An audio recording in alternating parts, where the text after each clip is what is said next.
এই বড়ি করে ভরপুর হয়ে গেছে। এলাকার যুব সমাজ যারা আছে সবাই আজকে শুক্রবার যারা টাকা দিছিল ওরা বিকাশে কত কত টাকা দিয়ে কিনছেন আপনি? না ওরা দিছিল বিকাশে কত টাকা আছে আমি জানি না। আমার জানেন না আমার হাতে 4,000 টাকা দিছিল ওই নাচের জন্য। এরা তো আসলে যুব সমাজ নষ্ট করতেছে এরকম ভোকেল এলাকার অত্যন্ত মানে এই বড়ি করে ভরপুর হয়ে গেছে। এলাকার যুব সমাজ যারা আছে সবাই আজকে শুক্রবার ছুটির দিন সবাই বাসায় রয়েছে। আমরা যার যার মতো খানা খেয়ে এখানে রেস্ট করি। এখান থেকে পরে দেখি যে ওনারা কিনারে যাইতেছে এবং এই আমাদের যুব সমাজ যারা আছে এরা সবাই দৌড়ে ওনারে ধরছে। আপনার ঠিক আছে। দৌড়ে তাকে ধরছে ধরছেন, তার সাথে কি আরো কেউ ছিল? না তার সাথে আমরা পরে দেখি না, দৌড়ে হয়তোবা ছিল, হয়তোবা দৌড় করে। আপনারা কিভাবে জান?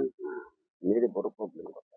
আচ্ছা এখানে কত পিস ট্যাবলেট আপনারা কি গুনছেন এখানে? না এটা তো আমরা গুনি না, এটা যেরকম পাওয়া গেছে ওরকমই রয়েছে আর কি। ঠিক আছে, ওটা গুনে দেখতে হবে।